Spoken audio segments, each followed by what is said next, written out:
Good evening, everyone. My name is Yossi Klein Halevi. I'm a fellow here at the Institute.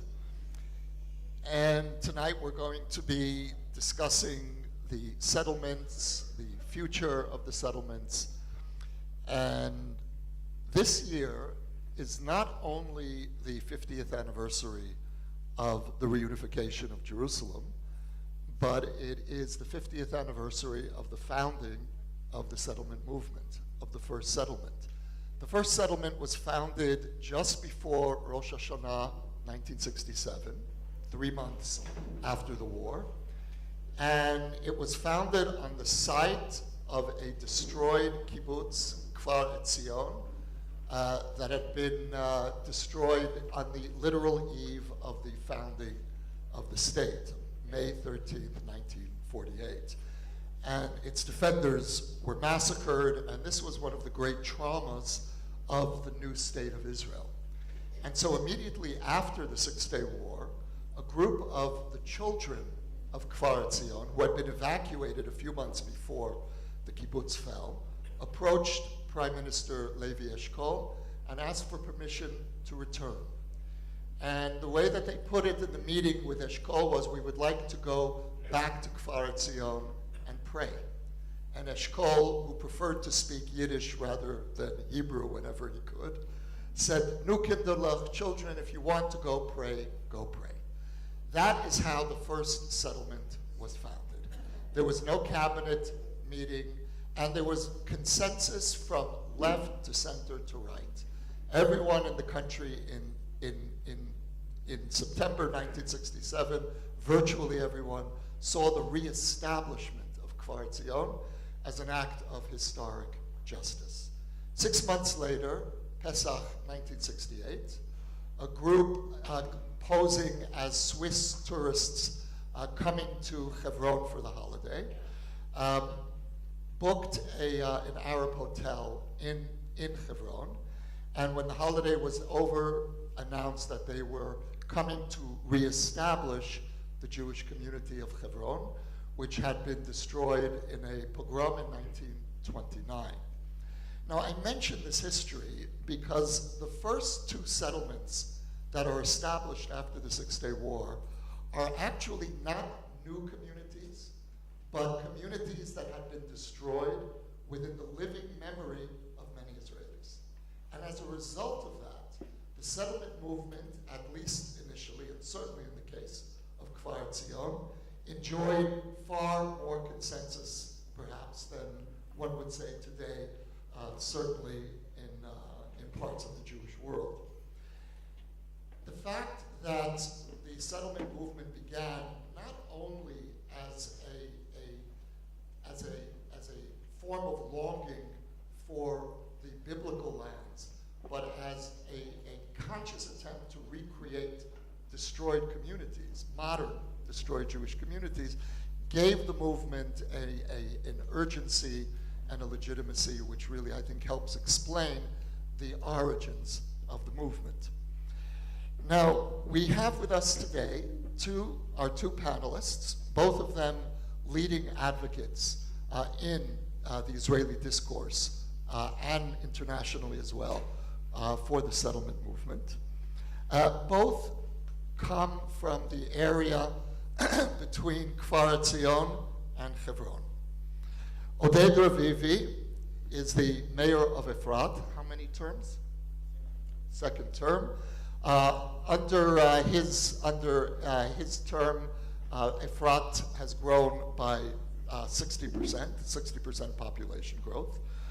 And Efrat is the town, perhaps future city as it's projected to be, of the Etzion block, Gush Etzion, which was founded as a result of Kfar Etzion. He began his career as a lawyer and as a former lieutenant colonel in the Armored Corps Reserves. Oded, thank you for joining us and welcome. Sara Haetzni-Cohen carries one of the most distinguished names in the settlement movement. Her grandfather, Eliakim Haetzni, was among the founders of the Hebron Jewish community, and I imagine that he was there on that Pesach, was in the hotel with her father, who was a little boy. And Sara grew up in Kiryat Arba, and she is the chair of a group called My Israel, which is the largest pro-settlement presence on the Israeli internet. And she has devoted herself to fighting BDS, the delegitimization of Israel, and has made that the top priority of her organization. She is studying for a master's degree in public management and now lives in Jerusalem. Sara, welcome. Thank you for joining us.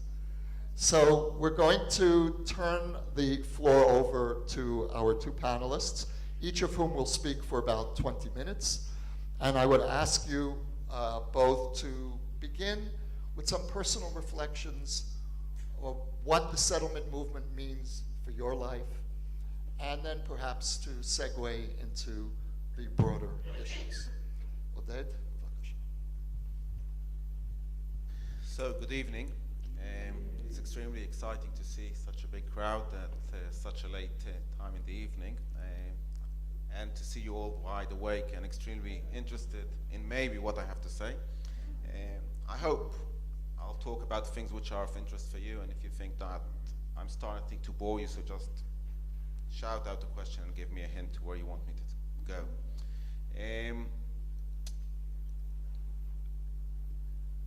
Answering the question, what is Judea and Samaria for me? What are the settlements for me? The most straightforward, obvious answer for me, it's my home. I was brought up in Jerusalem. I did want Sara to start. She's got a much more interesting background and history than me. I did try and offer the gesture of ladies first, but she insisted that I start. And my story is boring. It's boring because I was raised in Jerusalem, got married in 1993, couldn't afford buying an apartment in Jerusalem, could afford buying a house with a garden in Efrat, which is 12 minutes down the road, south of Jerusalem. Between Efrat and Jerusalem, there's the city of Bethlehem. And as a young lawyer who had to provide for his wife and his little son who was born by then, it just made sense to live in a suburb of Jerusalem and to commute every day to work. A 15-minute commute, 20-minute door-to-door. I don't know how many of you shared that proximity to where you work. And I'll take that fact just to tell you that within Judea and Samaria today there are about 450,000 Jews. A third of them, growing into half, are ultra-Orthodox Jews who are basically concentrated mainly in places like Beitar Elite, Modi'in Elite, places that were designed to accommodate the religious way of belief of those communities. What do I mean by that? All the apartments have balconies that people can build sukkot. All the kitchens have 2 sinks. The height of the building depends whether they trust the halachic exemption to travel in an elevator on Shabbat or not. Okay? And that's how the city was planned, and that's why the communities mainly from Mea Shearim, Bnei Brak, where they were extremely heavily populated, the overflow started going into those cities. The birth rate was very high in Bnei Brak, in Mea Shearim. The birth rate stays very high in Beitar and Modi'in Elite. My friend, the mayor of Beitar, you ask him, how many residents do you have in Beitar? He says 60,000. Oh no, 60,001. Oh no, 60,002. He has 2 classes being born every week. That's the pace that they are growing, and that's why I said that they're a third growing into half. The second third, shrinking into a quarter, are secular Jews.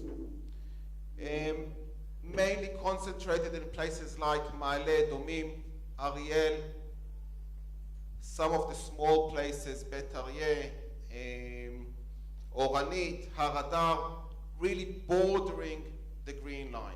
People who've moved there because they wanted to live close to working places, whether it's Ma'ale Adumim, Jerusalem, Ariel, Herzliya, Kfar Saba, all that region, and commute every day to work. Only the third will comply to the stereotype that if you have a stereotype of a settler, it's a modern Orthodox Jew. Sometimes he would look like me, sometimes he would have a beard, sometimes he would have strings hanging out of his pocket, but that's the stereotype. And within that third, you've got the whole spectrum of those who've moved there because of ideological reasoning, because every single centimeter that you go in Judea and Samaria, there is some biblical significance. And there are those like Oded Revivi who've moved there merely because it was more convenient. I started off as a lawyer. I had absolutely no desire of becoming a mayor, no childhood dream of being a political leader. My first parlor meeting, which came about basically because I was supporting a candidate who didn't succeed in 2 rounds of elections. And the third time, my neighbors knock on my door and they say, it's time for you to stand. And I say, guys, I've got my own practice. I'm really not interested. And we're on the verge of going to a holiday abroad. And I come back 3 weeks later and they knock on my door again and they said, Oded, it's time to start working. The elections are in 8 weeks. And I say to them, I've never said I agree. Well, they said it's a bit too late because we've started publishing the flyers. And the next thing I know, the 11th of November 2008, I'm being elected to become mayor. And I can remember as if it was yesterday, the first parlor meeting I did, a lady called Nadia Matar, who leads Women in Green, some of you might have heard of her, she comes to the parlor meeting and she starts asking me questions. Will you help us build an outpost? Will you help us demonstrate against this? Will you bring us a generator to do that? And basically she was trying to find out my political standing. And I said to her, excuse me, lady, as far as I know, my political beliefs are between me and the ballot once in every 2, 3, 4 years, depends when there are elections in Israel. Never have I told anybody what's my political belief. So she said, very interesting, I'm not voting for you. And I did get elected, but she was right and I was wrong.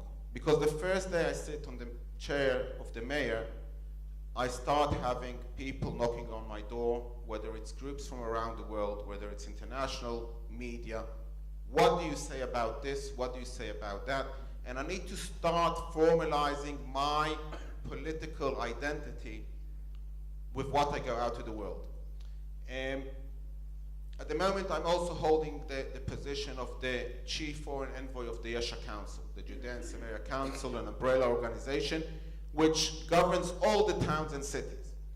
So I'm all the time being asked what's my opinion. When Jason Greenblatt comes to Israel, he invites me to address him and answer his questions. I address on a regular basis all the ambassadors of all the different countries. I gave a lecture to all the ambassadors of the European Union. You can imagine what questions they're asking. I think tonight will be relatively easy to what they're asking me. Now, it's hard. It's hard because different people come with different perspectives, with different information. And if we would have had time, I would have only wished to take you to a tour, to see Efrat, to see the complexity in which we live in, to see the proximity to our Arab neighbors, and to try for you to sense and understand the coexistence that we're living in. It's something that if you don't see, you can't even imagine. Within the district of Gush Etzion, we have a junction, the Gush Etzion Junction. It's become a very famous junction literally 3 years ago and 2 weeks ago. Because there were 3 youngsters standing there hitchhiking, being kidnapped, a minute and a half later being shot dead. It took us 18 days to find their bodies, and that's when the junction became a symbol. As far as I'm concerned, that junction is a tourist site. What's so interesting in that junction? There's a small supermarket called Rami Levi. Nothing exciting about that supermarket. It's smaller than any of the supermarkets that you do your local shopping at. The variety isn't as big. It's not as clean. The prices are more expensive, and it's probably more smelly. So why is it a tourist attraction? Because when you come into that supermarket, you see Jews and Arabs walking up and down the aisles, picking products off the shelves, putting them in their trolley, and going out to the conveyor belt, putting it on the conveyor belt and trying to pay for it and go back home. And when people come with a vision that we live in a battle zone, in a conflict zone, in disputed territories, and they see people walking up and down the aisle in a supermarket, they get confused. When they come to Efrat and they see a city that from one end to another is 5.5 miles, the width of it, at the most narrowest place, is a traffic circle. And this long sausage, hot dog, depends from which part of the world you come from, is not surrounded by a fence. And we have 3 neighboring villages, Wadi Nis, Abdallah, Ibrahim, Wadi Rachel, which are all closer to Efrat and Efrat from one end to another. And we don't have a fence between us. And we don't have a barrier between us. And the peak of the relationship is 2 incidents where the head of Wadi Nis phones the mayor of Efrat at that time and says to him, we see some suspicious movement, somebody who's taking advantage of the fact that there's no barrier between you and us, go and check it out. And sure enough, on both those incidents, it was terrorists who wanted to do a terrorist attack. I don't know how many of you read the Washington Post, but on September last year, 2 days in a row, my sukkah, or as the Washington Post put it, my tent became very famous. Why? Because I invited my Palestinian neighbors to come and have breakfast with me. Okay? The outcome of that breakfast was that they put selfies with some of the guests in the sukkah, which just so happened to be a general in the IDF and an equivalent rank from the police. And the Palestinian Authority arrested 4 of them for 4.5 days under the accusation of negotiating peace with the Zionist enemy without being authorized to do so. It took us 4.5 days. 3 American congressmen who saw my post on Facebook and phoned me up and said, how can we help? None of the human rights organizations phoned up, not the Red Cross, not the United Nations, 3 American congressmen, and $15,000 that we had to pay bribery money to get them out of prison. After 4.5 days, they phoned me up and they said, we want a meeting. You can imagine how much guilt I had over what they went through the last 4.5 days. I said, of course, be my guest. I already collected buckets of tears of their wives, of their children. And they come to my office and I prepare a printout of all the mentioning in the international media of what happened in my sukkah. It was a pile about this thick. They couldn't believe how much coverage the story had, but they said, we're not interested. We know who are the good guys and who are the bad guys. We know who is looking after us and who doesn't care about us. And to conclude that story, I'll just sum up with one other quick story that I had. My parents have a very old friend, oh, he's not old, but a friend of many years from San Francisco. He's a Reform rabbi, a very well-known Reform rabbi. And when I visited him in San Francisco, I said to him, listen, Rabbi, next time you're in Israel, I want you to come to Efrat. And he says to me, Oded, you know I can't do that. If I cross the line, you know what that will do to my reputation in all the organizations which I'm the chairman, or I'm the #1 donor, or I'm the head of the board. You just name it. I said, don't worry. My father will pick you up. He'll take you from the hotel. Nobody will know. I promise you, nobody will know about it. He comes to Efrat, and I take him to Wadi Nis. He was completely surprised that when I go to Wadi Nis, I go like this, unescorted, unarmed, no security measurements. And we go into Wadi Nis, and the people in Wadi Nis say to him how much they appreciate the coexistence relationship, how much each community contributes to one another. We have 150 doctors in Efrat. They give free medical care to the residents of Wadi Nis. We have water tanks that supply water to these villages. When we have snow, they come and clear the streets. Efrat is a 10,000 people city. Every day I have 1,000 Palestinians come and work in Efrat. Every single day, 1,000 Palestinians. And he says to them the following: I don't understand. If you are so much for coexistence, if you trust Mayor Revivi more than what you trust the Palestinian Authority, if you enjoy this relationship, and if you are telling me that if you would have had voting rights in Efrat, you would have voted Oded Revivi to become your mayor, why don't you speak out your minds? Now, you understand my English is not that good. I tried to do the translation between my Arab neighbors and this rabbi, and I didn't succeed. Because they kept on answering the same answer that he came back with the same question. And they said to him the following: excuse me, Rabbi, this is not San Francisco, where everybody can speak what they want, when they want, whoever they want, about what they want. If we say what we think, or if we vote what we want once in 12 years when we have elections, there'll be sanctions against the village. So we are afraid to speak out our minds.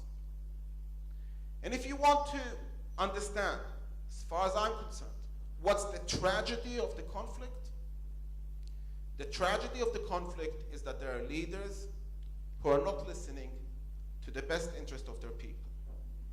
And there's an organization in Israel called V15, Standard for Victory 2015. They were very active in the elections of 2015.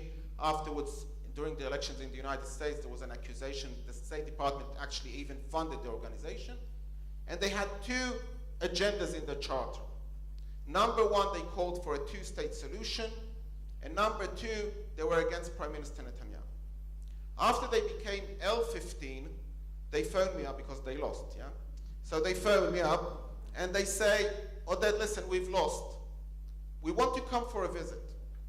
We want to shoot at you our arguments, hear your response, do fine-tuning, and prepare for the next round of elections. Now, because I'm so bored, I said, be my guest. We scheduled the time and I prepared myself. I invited a few of my residents from Wadi Nis. And I'll conclude with what he said. He said to them the following sentence. He said, you Israelis, your democracy has put behind bars a prime minister and a president. Our president has put behind bars democracy. We don't want to be part of our democracy. We want to be part of your democracy. Thank you.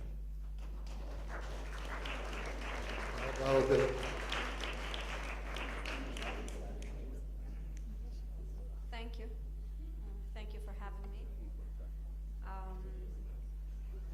Sorry? So my name is Sara Haetzni-Cohen. I was born and raised in Kiryat Arba, which is a small settlement, small town next to Hebron. And my grandfather, Yossi Klein Halevi, was one of the founders of Hebron and Kiryat Arba. He made Aliyah, actually, he ran away from Germany after Kristallnacht in 1938. With his family, he was a small kid. And they came to Israel. They chose to come here, not somewhere else. They were in Jerusalem and then somewhere in Ramat Gan, in the center of Israel. And then after the 6-day war, after Tzahal, the IDF, and Israel released Hebron and Judea and Samaria, our ancestors' land, he decided to take his wife and small little kid, my father, and go to Hebron, because he believed this was a Zionist step. This was part of his Zionist identity. This was the natural thing to do. First, we come to Israel, to small Israel, because it was we weren't able to get to Judea and Samaria. And now, after the 6-day war, after the big victory, when we are capable to go there, this is our duty, to go back to Hebron. Today I live in Jerusalem. I have 3 beautiful kids, and I would like to share with you tonight an experience I had in the last year. 1 year ago, I began a journey. Not a physical journey, but a journey of ideas. I wanted to know and to find out what is the vision of the Israeli right. What is the vision? If not the two-state solution, how do we see our life here? We need to start and talk about it. And it all began very accidentally. I was sitting with a friend in Tel Aviv. We were speaking about BDS and how to deal with it, work things, and he's an ex-leftist guy, high tech, living in Tel Aviv, my age plus minus. And he asked me, when we finished the meeting, he asked me, okay, Sarah, let's put the business aside, let's talk pleasure. What is your solution?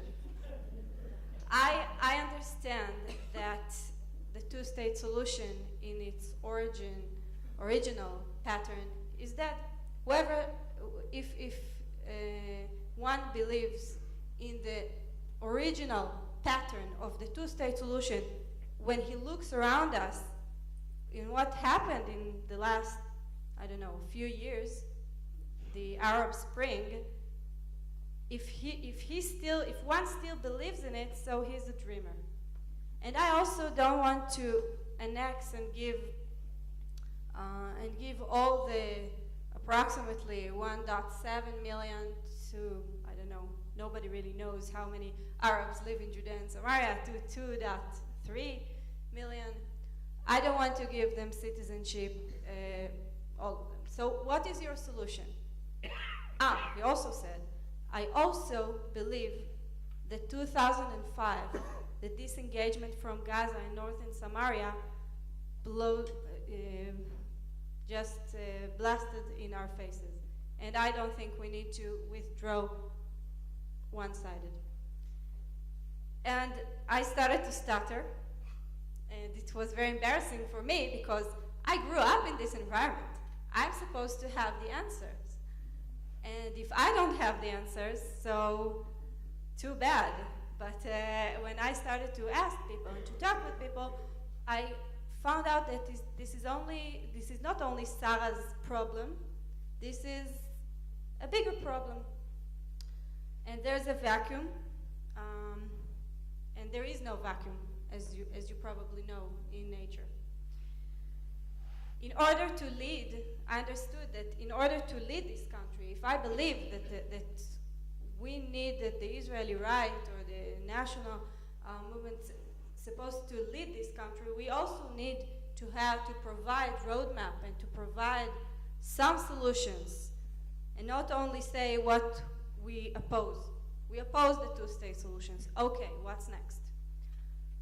And I went to this journey from the point of view of that this land is our land. It's our ancestors' land. That this is why we are here. This is why not Uganda. We are here because of our roots, because of our history, because of the Bible. And the Bible is Judea and Samaria. It's also Tzfat. It's also Tiberias. But it's also Bethel and Hebron. And this is where we belong. This is what my grandfather believed, still believes, thanks God. He's over 90.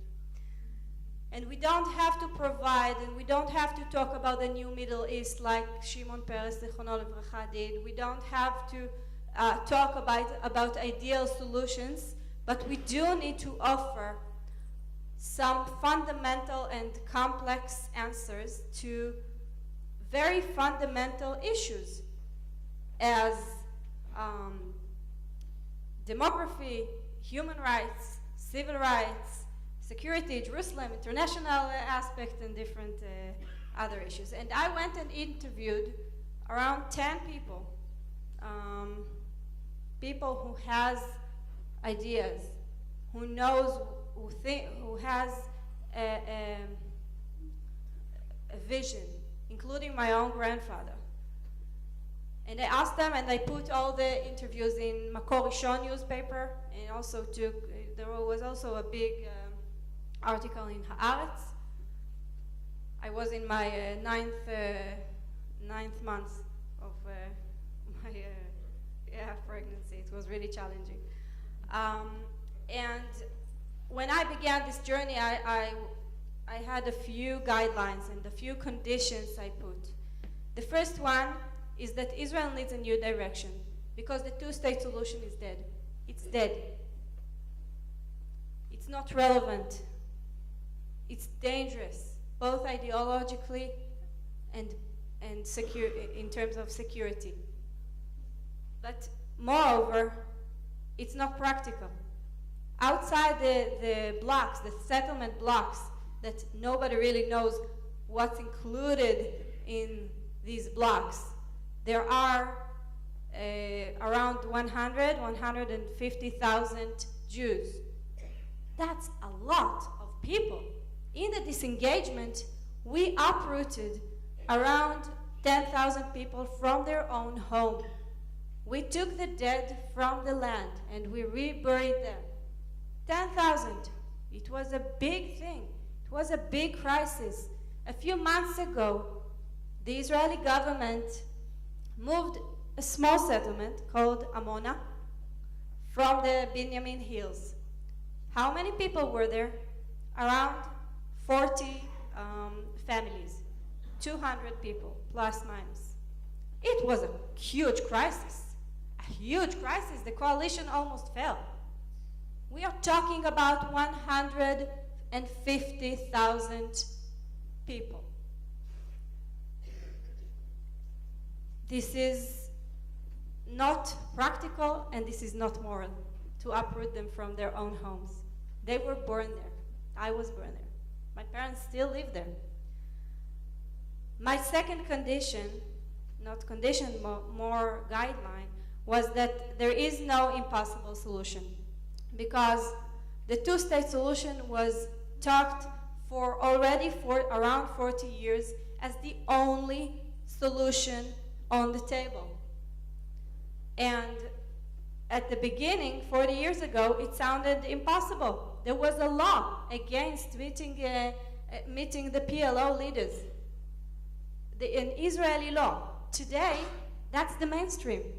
That means that even if someone put on the table something that sounds impossible, well, I open the door and I let him in because I want to open my mind and I want to open people's mind.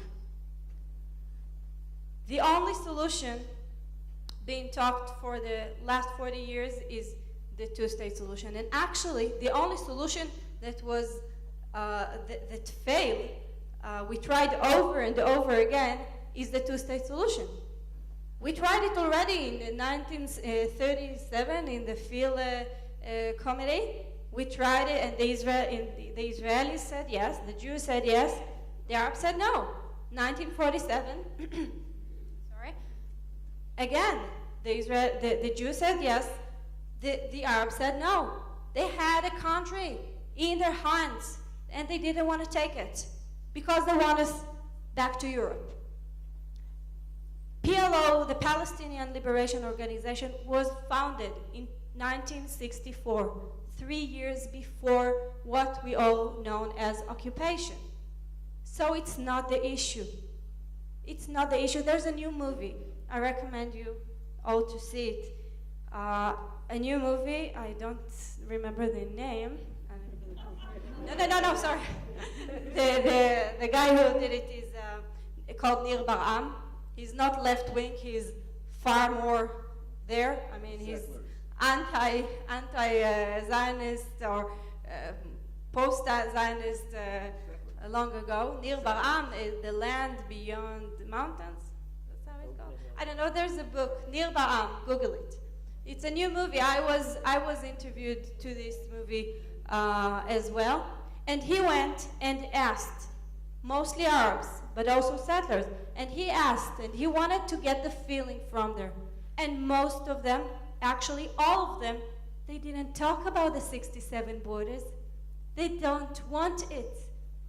All of them are talking about the right of return. The right of return is returning to Jaffa. It's not Kiryat Arba, it's returning to Tzfat. And they all talk about this. So we can give the 67 borders, but it will be unhelpful. And we must not live in a dream that this will be the end of this conflict. My third condition was that every program must provide answers to different fundamental issues, as I said before. Because if you want to put a vision on the table, even if you said we need to evacuate all Arabs from their homes, and nobody said this, you need to say it and to put your face on it and to take responsibility for what you say. And if you say, I don't care about the world, say it and take responsibility about what you say. And another thing is a valid solution must not leave the status quo. It might leave the status quo for 10 years and then say, in 50 years, I dream about this and that. But the status quo is not strategy, it's micro-tactic. And two more goals that I had, I didn't want to find the perfect solution because I don't think there is a perfect solution. We live in a very, very complex, of course, area. We live in a complex zone. It's not Switzerland. It's not even the US. We are very small and we are all surrounded by enemies. Enemies, whether we like it or not, whether we like this word or not, we are all surrounded by enemies. Even if we have a peace agreement with Jordan, even if we have peace agreement with Egypt, it's still not Switzerland. So there is no perfect solution, and today, there are people trying to picture the reality as black and white, and I don't accept it. It's not, they say either two-state solution or one state, not Jewish. And I say, okay, this is black and this is white, and in between, how do you say, 50 shades of gray, and you can, and I don't accept this very narrow point of view. The second thing that I wanted to put a basket of ideas. I just wanted to open people's mind and to think out of the box, and I think I succeeded. It's not only me, it's also reality, okay? I'm very small in this whole situation. But while we sit here, I don't know, 2 hours ago, there was a kenes, there was an event in the Knesset of the Israeli right, of the Likud party, putting different solutions, talking about solution to the conflict. People didn't do it before, and they do it now. Not only from the left side, also from the right side. I learned a few things. I don't have simple answers, but I can share with you some of my conclusions. One is that there is no immediate solutions. There will not be peace now. No, it's very childish to say, I want to have peace now. But I want to have peace now. I'm a mother. I have 3 beautiful children. My son is almost 5. He'll go to the army in 13 years. It's nothing, right? And I don't want war. But I want to stand with my feet on the ground. And there will not be a solution tomorrow. And not the day after tomorrow, and not even, President Trump now wants to have the perfect deal. No, it won't happen. Too bad for all of us.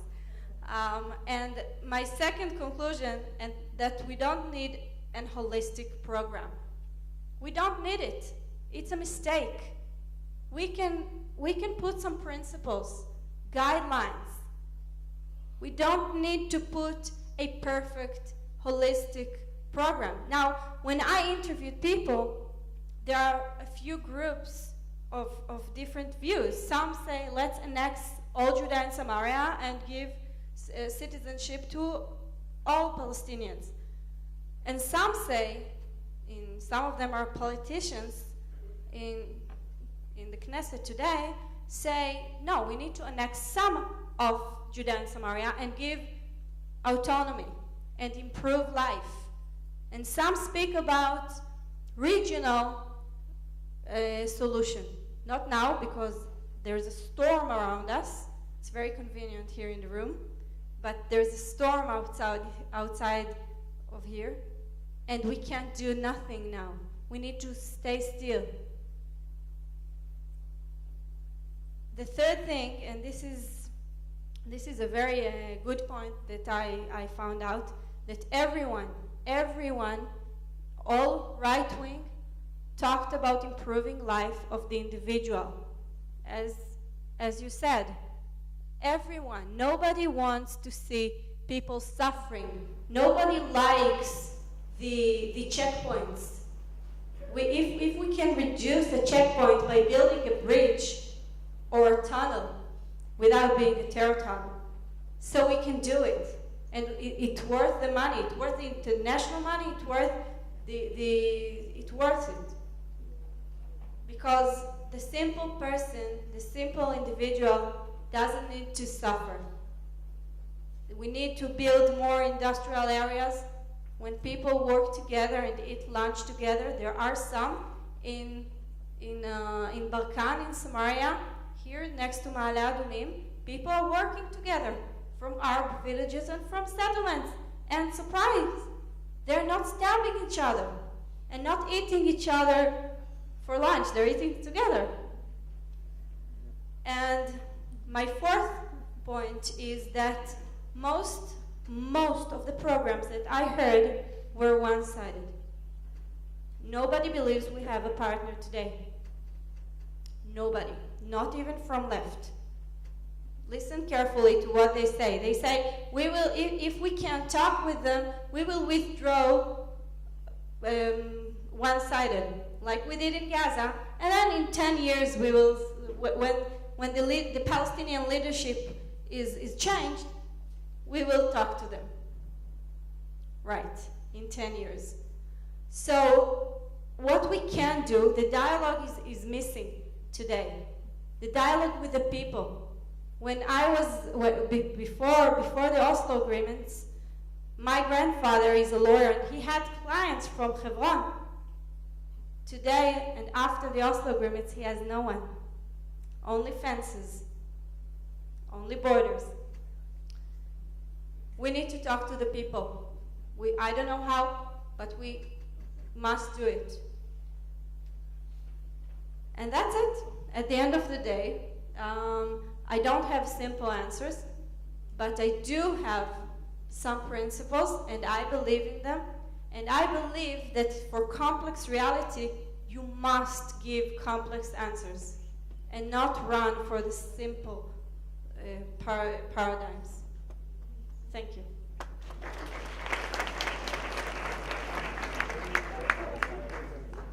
Thank you very much. I'd like to open the Q&A by asking each of you a question or two. And Sara, I'll begin with you. Is there an occupation and is there a Palestinian people?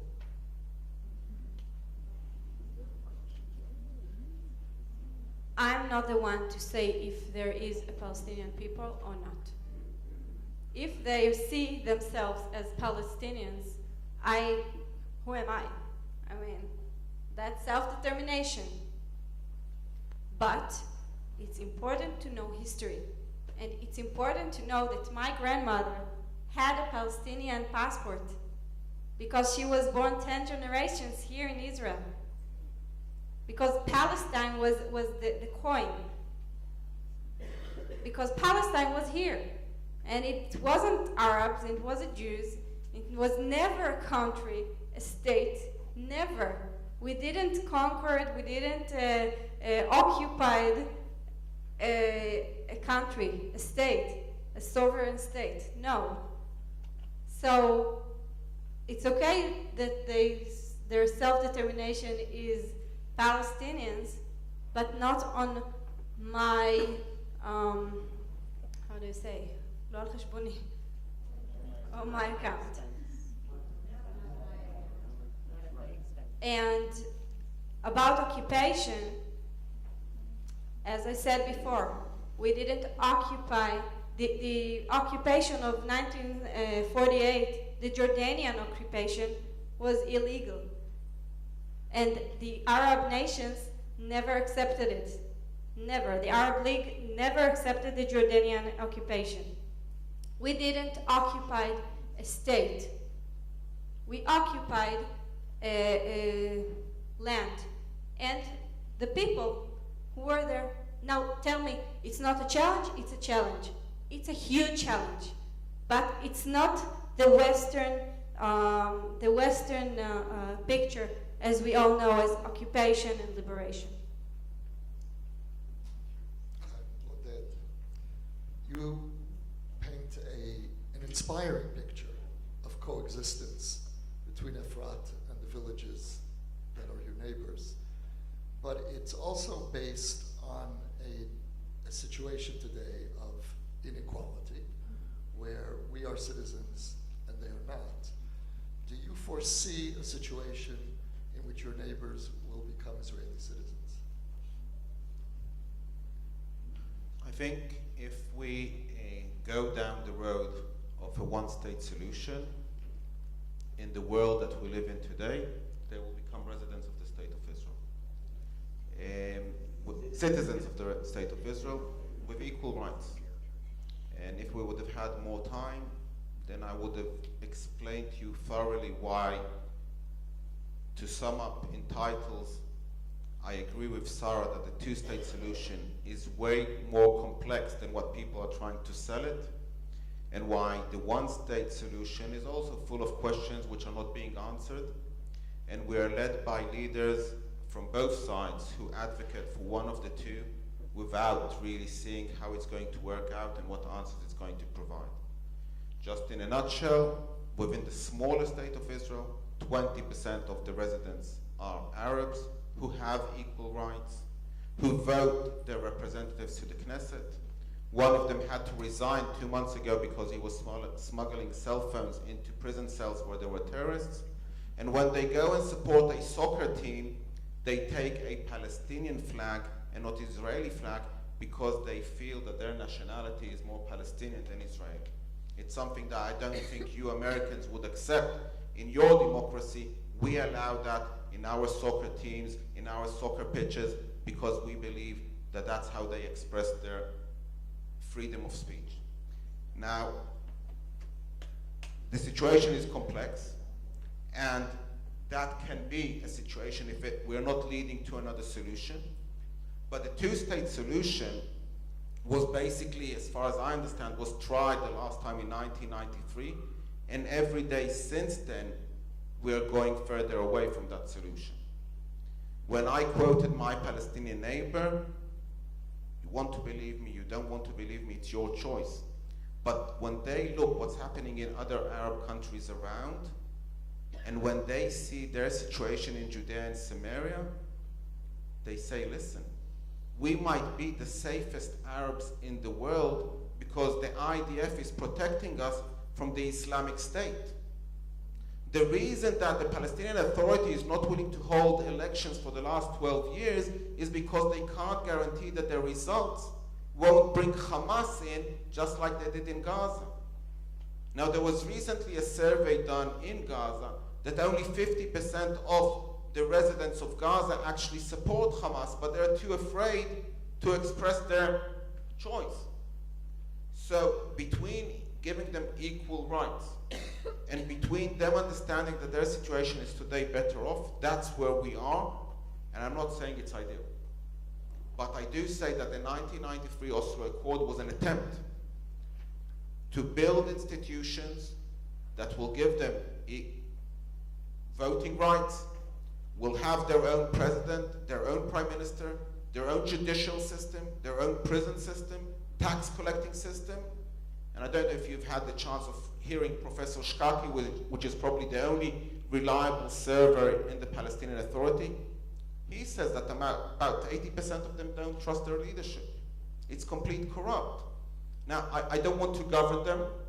They're not satisfied with their governing system. And yes, we are in the middle of all this, trying to answer these difficult questions. One question for both of you. Are there any circumstances that you can imagine in which you would agree to a withdrawal from most or part of Judea and Samaria? No. No. This is our homeland. We are here for a reason. We didn't go to Uganda because we wanted to be here. This is not me. This is the first Zionism movement. So no, this is our homeland, and this is our history, and I'm not talking about security, but here in this reality, security comes along with ideology. That's reality. We tried different solutions. We went really far. Ehud Olmert and Ehud Barak were willing to divide Jerusalem. And they say no. So both on the security level, both on realistic level, and both on the ideological history, identity level, the answer is no. We will need to deal with this reality, but be strong for where we come from, for our point of view. I'll tell you a secret. 2009, President Obama is being elected, and I was elected a few months beforehand. And I'm being invited to an interview on live TV, and the interviewer asks me, Oded, there's a new president in the United States, there's an Arab Spring. For true peace, will you be willing to evacuate your home? Okay, that was the question. I move in discomfort in my chair, try to avoid the question. Round number 2, he asks the same question, and I move more vigorously on the chair, trying to avoid the question. Round number 3, I'm on live TV. I understand there's no way to get out of the corner that he's put me in, and I say, for true peace, that will mean that my kids never have to serve in the army again, I'll be willing to give up my house of the front. Okay? Not like Sarah. This is what I said for true peace. Luckily enough, it was the Knesset channel, the Parliament channel. Nobody watches that channel in Israel. But 2013, I stand for re-election. The person who stands next to me puts his hands on that video and makes sure that every single household in Efrat sees that video. They didn't do any editing to it, they just put a new title to it. Will you vote a mayor to a city that he's willing to give up his city? Okay. I got voted in with an extra 10% than what I got in the first round. It does not mean that the majority of the people of Efrat will agree with my answer. But that's my personal answer about the price I'm willing to pay that the blessing that my parents were blessed when I was born, that I won't have to serve in the army, didn't comply. You understand that I'm just over 18. My oldest is already out of the army. My second daughter is an officer in the army. I have another 4 standing in line to go through that process. It's not something that we do out of joy. It's something that we do out of a necessity. And as a religious Jew who prays 3 times a day for peace, when I'm in a debate with Peace Now, I say that I'm a bigger supporter of peace now than what you are. But it has to be peace. And the illusion in which we live in, I don't know how many of you have been following the headlines about what's happening in Gaza. There's a whole new reality in Gaza that because there's a shortage of electricity, they stopped purifying the sewage. It's not funny, because we're not being attacked now by blowing up terrorists or by missiles which are flying over the fence or terrorists who are digging tunnels underneath the fence. They've started pushing their sewage towards Ashkelon. So we're building now barriers to stop the sewage overflowing Ashkelon. It's not about drawing lines. And this is after the American election, so I can go back to my old terminology. I don't believe in building walls. I believe in building bridges. There's no shortcut. There's no shortcut but building bridges. Any of you have got any experience in Lego, it's much easier to build a stack of bricks, call that a tower, than to build a bridge that hangs in the air. Physically, mentally, psychologically. When I invite my neighbors for a cup of coffee, that's an attempt to build a bridge, and people are against that normalization. And if you ask me what's my solution, there's no shortcut. We need to start bottom up. That's what I told Jason Greenblatt. We need to build the atmosphere. I was invited to the Aretz convention. I was the only speaker in the panel that got a clap of hands. You know why? Because I said we need to teach all our kids Arabic. You know why we need to teach them Arabic? Because we have a kid in our school, 3rd grade. He comes one day to school and he says to his teacher, listen, I've heard something that you must know. So she goes and takes a piece of paper and a pen, and she thinks she's going to get this important piece of intelligence, what this kid has heard in the supermarket. And he says to her, I heard 2 Arabs talking. And she says, what did they say? What did they say? They said how colorful, how red the tomatoes were during that day. That's building a bridge, because it's collapsing the levels of fear, hate, which we're surrounded by today.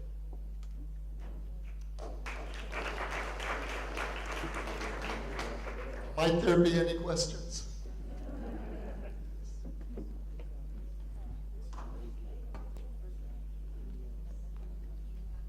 Well, first of all, thank you both for coming to speak to us. It was really very interesting and illuminating. Oded, I wanted to ask you, I heard, I've never visited any of the towns, I've never been in the territories for many, many years. But I heard a rabbi who has started an organization called Shorashim. You're probably familiar with it. Pardon? Next door to us. Yeah, okay. So his story, and also the story of his Palestinian partner, is that they knew nothing of each other. I mean, the way he described the story is that there's a Palestinian village living right next to his community, and he didn't know any of the residents. He sort of was shocked one day by his own response to an Arab on the street, maybe who had some need of assistance, and the way he was thinking about this person, and he realized that he was not relating to this person as another fellow human being, and that sort of started his process. So why is his story why do you think his story is so different from yours? And what do you think is more typical about the relationships between Jewish settlers and Palestinians in the territories in the West Bank? So your question starts in an amazing good place, okay? Because you understand that there needs to be a dialogue, okay? Sometimes the question starts with, oh, you're such a weirdo. We don't know where the Hartman institution found you, but you're not representing anyone, because all the settlers uproot trees and hit Arabs, and they have nothing good to do with the Arabs. Okay, so that's why your question is starting, as far as I'm concerned, on a very positive situation. My claim is that the majority of the residents in Judea and Samaria are law keepers, both the Israelis and the Palestinians. You keep the law. Okay, you drive the roads and you see a car with an Israeli license plate and a Palestinian license plate. They reach a red traffic light and they both stop. They both understand that there are rules and regulations as to how you live in that geographical area. You are right that most of the meat that you're being fed, your president calls it fake news, I call it the extreme cases. Because that's how media sells. The media will only sell about an incident of a man biting a dog, not a dog biting a man. But it's been true throughout generations. The only thing that's changed since 2008 is that we've all become owners with these stupid devices of newspapers, television channels, and we produce the news. And when we take selfies, we also produce extreme stories to get a lot of likes, to become popular. But the majority of the people want to live alongside one another, peacefully and normally. Regarding how much people know one another, you're right. When there's lack of language, when there's building fences, when you're being afraid what's happening on the other side of the fence, there's absolutely no chance of building the bridge. And when I came to my fellow mayor in Vadi Nis, and I said to him on day number 1 when I was mayor, I said to him, listen, I'm willing to pay for your teachers to come and teach Arabic in my local school. He praised me. This is a day after I'm elected. I was feeling high as it was. I started feeling as if wings were growing on my back and I was going to fly in a second. But then comes the turning point and he says, I can't agree because if I'll agree, you won't find me here tomorrow. And I was disappointed. I thought I need to build trust. We need to start a dialogue. The following day, I see my picture on the front page of Al Jazeera, the Arab newspaper, with the headline, Efrat has got a new crazy mayor, which is true. And the first half of the article is word to word what happened in the meeting yesterday. And I asked myself, why did he need to send it out? Why did he sell it? Why did he publish it? He needed to buy himself an insurance policy that nobody will interpret that he fell in the trap of corruption, collaboration. You just name it, that was the list of accusations that he saved himself from. Now, that's the challenge of normality. That's the challenge of building bridges. What's wrong with having your neighbor for a cup of coffee? That's what we have to face. And in Shoashim, they're doing it. And you know what the general said in my sukkah? He came for 5 minutes, he stayed for more than an hour and a half. After 10 minutes, I said to him, do you want me to excuse you? You said you have some important emergencies, things to deal with. He said, no, this is fascinating. I want to stay. He stayed for an hour and a half. He was the last speaker. He said, the more social gatherings there will be like this, the less the Israeli government will have to invest in security. That's coming from a general in the IDF, not from me. I didn't tell him what to say. There's no shortcut. If we won't know them, we'll just be more afraid of them. If we don't mix with them, we'll be afraid of them. If we won't speak their language, we'll be afraid of them. You want me to put the conflict into a sealed room? I'll tell you what it reminds me of. All these initiatives, you have 9 months, you have 10 months, you have a year to reach the deal of all deals. You take 2 individuals, put them in a sealed room. You tell them you have 9 months to get to know one another, to fall in love, to get engaged, to get married, to bring kids to the world, and then you're allowed to go out. And if you don't go out completing the process, there'll be sanctions. Now this is 2 individuals that there's nothing bad in between them. You take the Israelis, you take the Palestinians, you put them in a sealed room, and you say to them, we want you to reach agreement on all the issues and ignore all the bad blood that there is. There's no shortcut.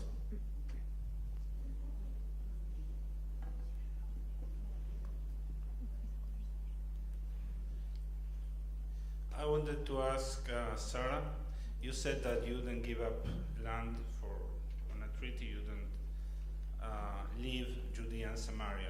But what do you think about freezing settlements, or at least being very careful where Israel is built, while you work on these possible solutions? I mean, there's a reality on the ground now. It's pretty big on the Israeli side. Now, suppose this is the way it's going to stay, either in one state or whatever the solution. What do you say about the process of building more and more and more, which is so annoying to the public international opinion? We tried it. We freezed all settlements in 2009. The Prime Minister said, now we're freezing settlements for 10 months. We're giving a chance for peace, right? We released terrorists from murderers from jail in order to build peace. I don't know how it, you release terrorists in order to have peace, etc. But we tried it. I don't think it was right. I don't think we need to freeze life. We can't freeze life. People having children, they have nowhere to live. People wants to live, wants to build bridges. By the way, Arabs build. The Palestinians build all the time, illegally, inside the A-B area, inside the C area. Okay, I use the Oslo terminology. They build all the time. And we obey the law. The Jewish communities within Judea and Samaria, we will not build illegally in general. There are here and there. Ammona is very complex. It's very complex. In some, it is a 20 years old settlement. It's not 1 day, 2 days. The Israeli government supported it some of the years and gave electricity and water. So Ammona is very complex, and you can't freeze life. It's not moral, and it's not right. And if you believe that this is your land, and if you believe you want to continue, so if you're freezing life and if you're freezing the building, so you're actually saying it's not mine. I'm here temporarily. And we are not here temporarily. We are here to stay. And we will build life even if now, even if we'll need to run, marathon. We will build life. Now you need to do it smart, and you need to think, and you need to design, and not just, jungle. But we want freeze life. There were lots of hands up, so I'm going, and we don't have much time, so what I would like to do, we have about 15 minutes, but my request is short questions and short answers. All right, well, I was going to pontificate for a while, but I'm just going to say two things quickly and then hopefully a brief question. One is just as a measure of trust building, I believe in the right to a Jew to live really anywhere in Judea and Samaria. I have no problem with that from a legal standpoint. I spent last Shabbat in Yeshivat Machanaim, so that's there. One observation about this, we've heard a lot in the last hour about what and how Palestinian we need a question. I think this is No, important. That please, we've heard just a question. All right, we've heard Sorry. a lot. All right, No, just fine, a question. Then fine, my question. You've given us lots of stories of coexistence, but there is a lot of violence in the settlements. What worries me is not the right of a Jew to live in Hebron, but what he does once he moves there. And we have a mayor, we have a very active voice. How do you separate yourselves? How can you see what you do as separate from violence committed in the act or in the name of Jewish life in the land of Israel? I mean, you're implicated in the politics of the Yesha Council. You're implicated in other mayors in the Gush Etzion bloc. You're implicated in other community we leaders. got it. Thank you. Which of you would like to answer? I think I touched that question basically by saying that what you hear is the small, extreme, violent minority stories. the day-to-day life, there are no violent incidents. When there are violent incidents, we condemn them. We're the first to condemn them. We don't think it serves our purpose. I wish the police, the Shin Bet, the army would do their act quicker to find the people that are actually doing those acts of violence and put them behind bars, because that's where they need to be, and there's no question about it. Just one point about your question about the settlements. All the settlements in all Judea and Samaria, if we build just one more unit, the two-state solution is behind us, are on 1.6% of the land. 1.6% of the land.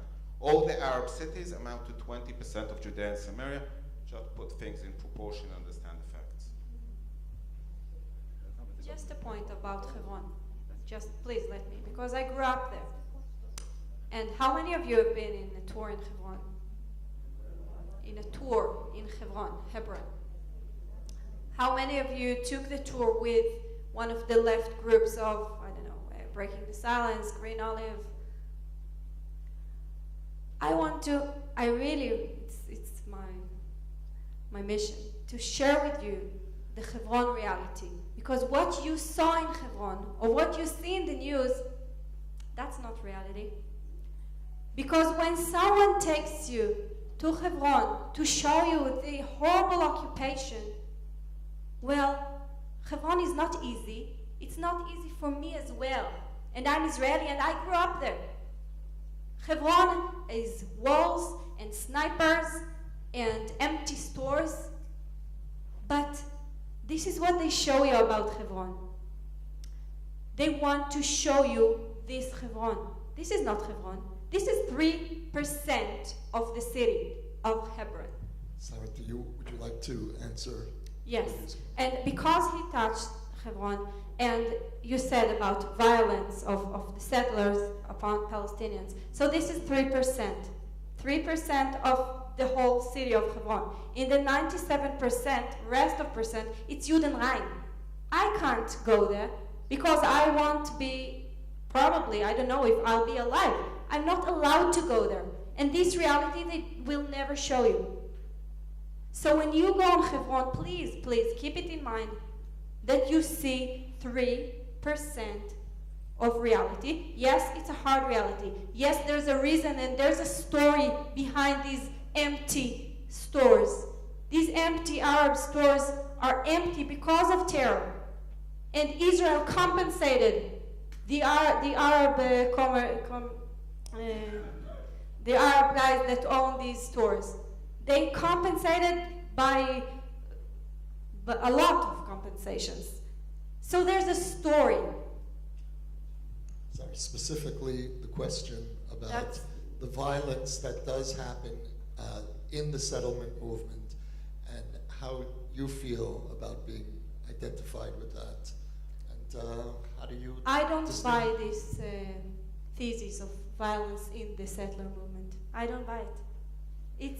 It's radical, very, very small group, and the Shin Bet and the government and the police are trying to stop it.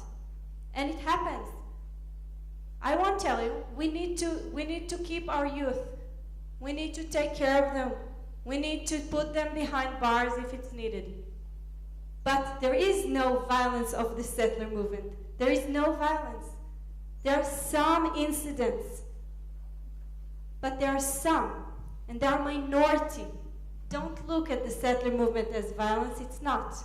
That's a lie. Mr. Revivi, you and other knowledgeable people came to the conclusion that the leadership of the Palestinians don't reflect the wishes of the population in general. Do you have any suggestions? How could this be changed?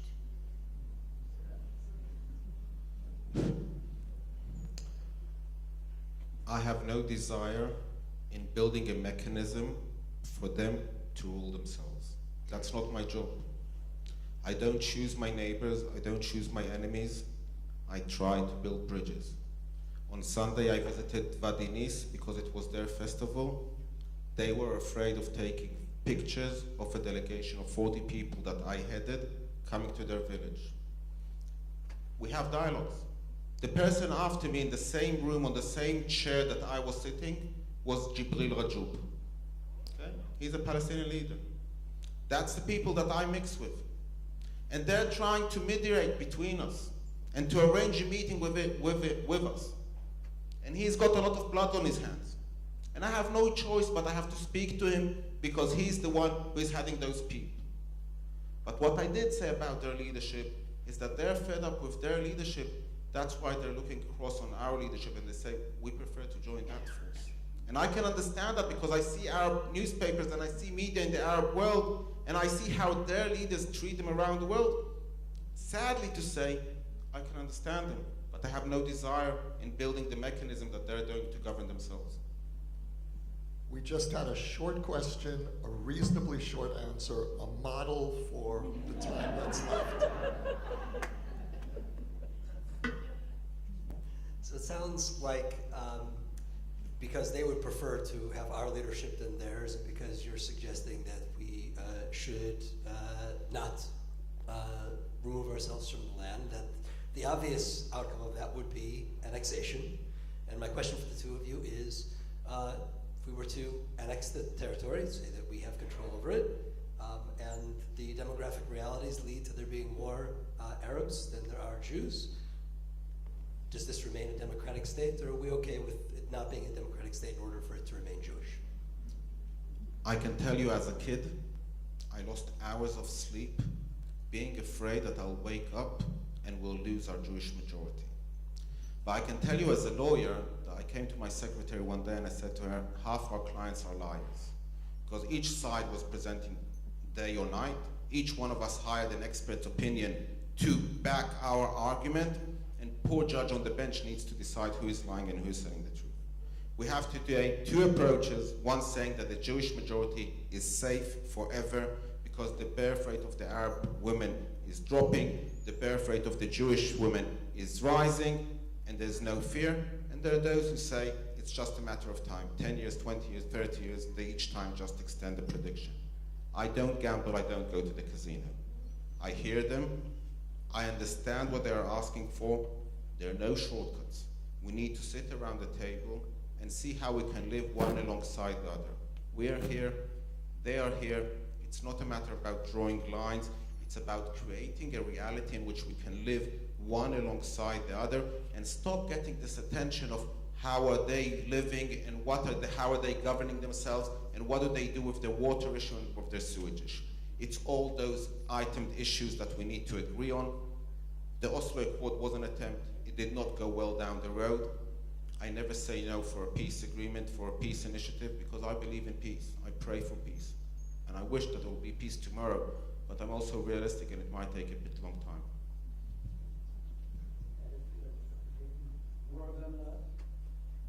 So you're taking me down to hypothetical questions. I understand that if they'll become the majority, we need to, or even not the majority, if they'll be 40%, we need to face the reality that they can be the Minister of Education, the Minister of Education and Security, okay, and Defense. Most Israelis are unwilling to hear that, and that's why I said that those who even advocate for a one-state solution don't understand the implications. But there are no shortcuts. Because I don't want to reach that situation, I need to reach an agreement that will satisfy them, but will protect me and will allow me to carry on living my history. And there's no shortcut. I'm saying it, I think, already the 10th time tonight. Without a direct dialogue around the table, this is what I told Jason Greenblatt. As a lawyer to a lawyer, I need to understand what they want in order to guarantee what I need. And as long as they're not saying what they are willing to compromise on, it's very hard to negotiate in that respect.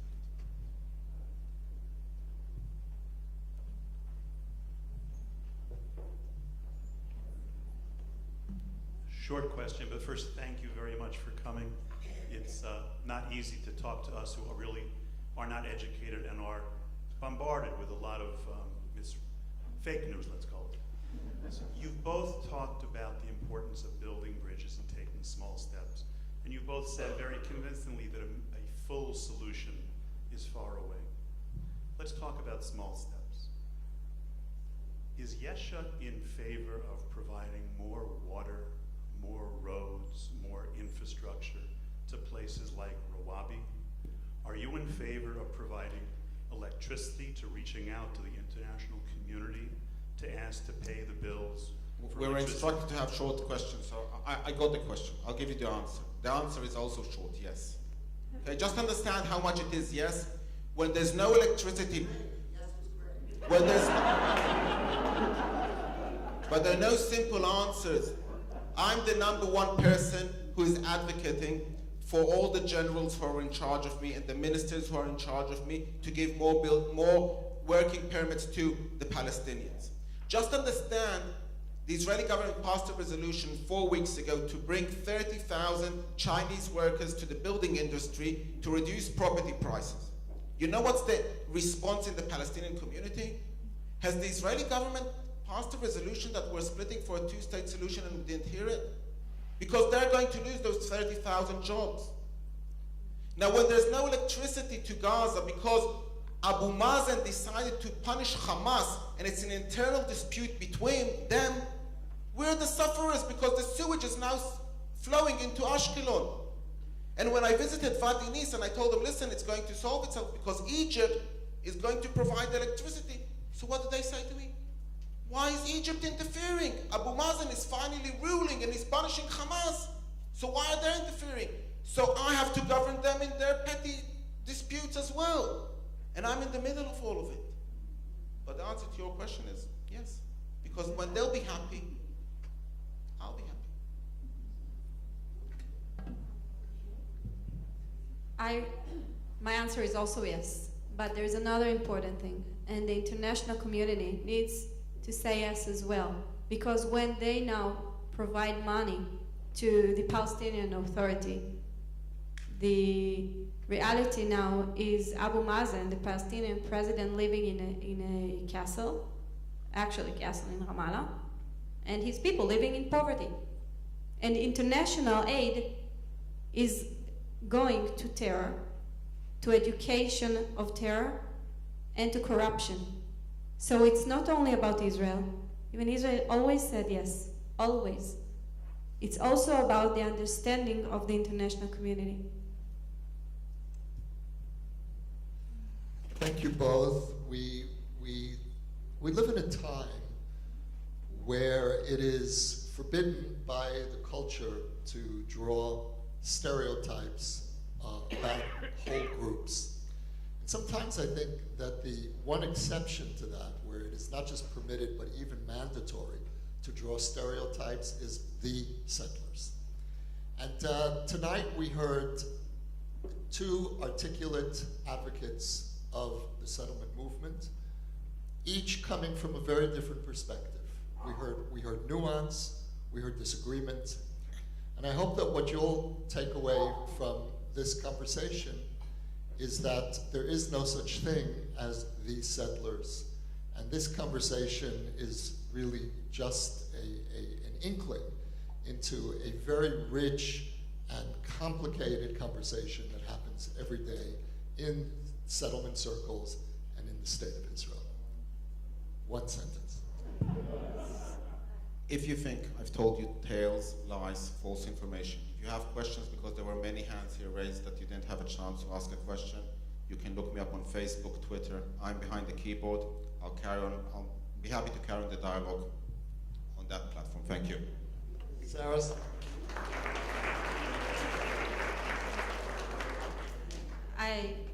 I just want to say thank you, and thank you for having us, because and hopefully thank you for opening your mind. And please, for yourself, not for me, look for the truth.